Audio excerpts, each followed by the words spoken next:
அன்பான சகோதர சகோதரிகளே, ஒரு காலத்தில் இஸ்ரவேல் தேசத்தில் தாவீது ராஜா ஆட்சி செய்து வந்தார். அவர் தேவனுடைய உடன்படிக்கை பெட்டியை எருசலேமுக்கு கொண்டு வர விரும்பினார். அந்த பெட்டி தேவனுடைய மகிமையின் சின்னமாக, பரிசுத்தத்தின் அடையாளமாக, ஆசீர்வாதத்தின் இருப்பிடமாக இருந்தது. தாவீது ராஜா 30,000 இஸ்ரவேல் மக்களை ஒன்று திரட்டினார். புதிய வண்டி ஒன்றை தயார் செய்தார். உடன்படிக்கை பெட்டியை அதில் வைத்தார். ஆடு மாடுகள் இழுத்தன. மக்கள் முன்னால் சென்று பாடினார்கள், கூத்தாடினார்கள், கொம்பு ஊதினார்கள். சந்தோஷம் நிறைந்த ஒரு பயணமாக தொடங்கியது. ஆனால் பயணத்தின் நடுவே ஒரு இடத்தில் வண்டி ஆட்டம் கண்டது. பெட்டி கீழே விழும் என்று தோன்றியது. அப்போது உஸ்ஸா என்பவர் கையை நீட்டி பெட்டியை பிடித்தார். அடுத்த கணம் கர்த்தருடைய கோபம் எரிந்தது. உஸ்ஸா அங்கேயே இறந்து போனான்.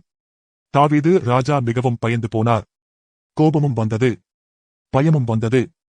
எப்படி இனி இந்த பெட்டியை எருசலேமுக்கு கொண்டு செல்வது என்று யோசித்தார். அவர் திட்டத்தை நிறுத்தினார். பெட்டியை அருகிலிருந்த ஒரு வீட்டில் தற்காலிகமாக வைக்க முடிவு செய்தார். அந்த வீட்டின் உரிமையாளர் ஓபேதேதோம். ஓபேதேதோம் யார்? அவன் ஒரு கித்தியன். பெலிஸ்தியர்களின் காத் நகரத்தைச் சேர்ந்தவன். இஸ்ரவேலர்களுக்கு எதிரான இனத்தைச் சேர்ந்தவன். ஆனால் அவன் தேவபக்தி உள்ளவனாக இருந்தான். உஸ்ஸாவின் மரணத்தை பார்த்த பிறகும் அவன் பயப்படவில்லை.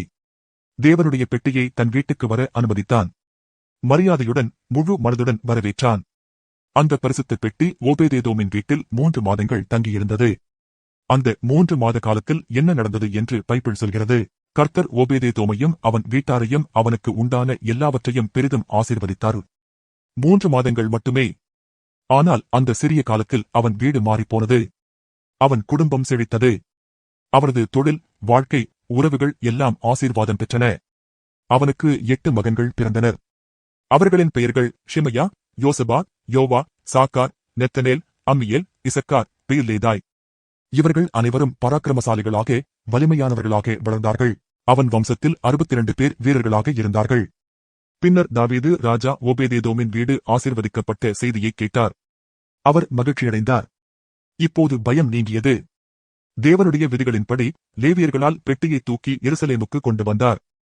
தாவீது மகிழ்ச்சியுடன் நடனமாடினார். மக்கள் அனைவரும் கொண்டாடினார்கள். ஆனால் ஓபேதேதோம் அங்கு நின்றுவிடவில்லை. அவன் தன் குடும்பத்துடன் எருசலேமுக்கு சென்றான்.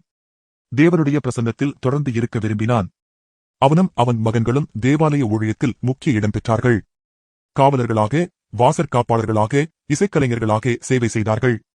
ஒரு வெளிநாட்டவன் இஸ்ரவேலின் தேவாலயத்தில் மரியாதைக்குரிய ஊழியக்காரனாக மாறினான். ஏன் இப்படி நடந்தது? ஏன் தேவன் ஓபேதேதோமை இவ்வளவு உயர்த்தினார்?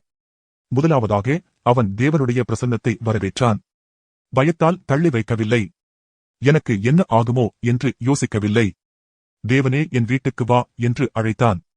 இரண்டாவதாக, அவன் பயபக்தியுடன் நடந்தான். பெட்டியை அலட்சியப்படுத்தவில்லை.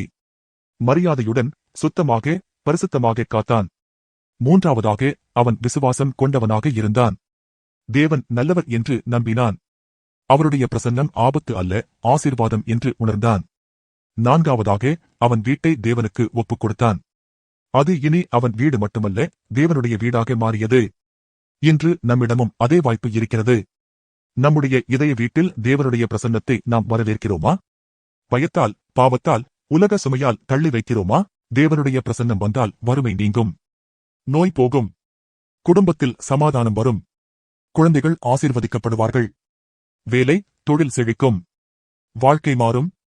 ஓபேதேதோமின் கதை இன்றும் நமக்குச் சொல்கிறது, தேவனே, என் வீட்டுக்கு வா. என் இதயத்தில் வா. என் குடும்பத்தில் வா. நான் உம்மை முழு மனதோடு வரவேற்கிறேன். இன்று உங்கள் வீட்டில் தேவனுடைய பிரசன்னம் வரட்டும். உங்கள் குடும்பம் ஆசீர்வதிக்கப்படட்டும். உங்கள் வாழ்க்கை ஓபேதேதோமைப் போல ஆசீர்வாதத்தின் சாட்சியாக மாறட்டும். கர்த்தர் உங்களை ஆசீர்வதிப்பாராக. ஜெயமாக இருங்கள்.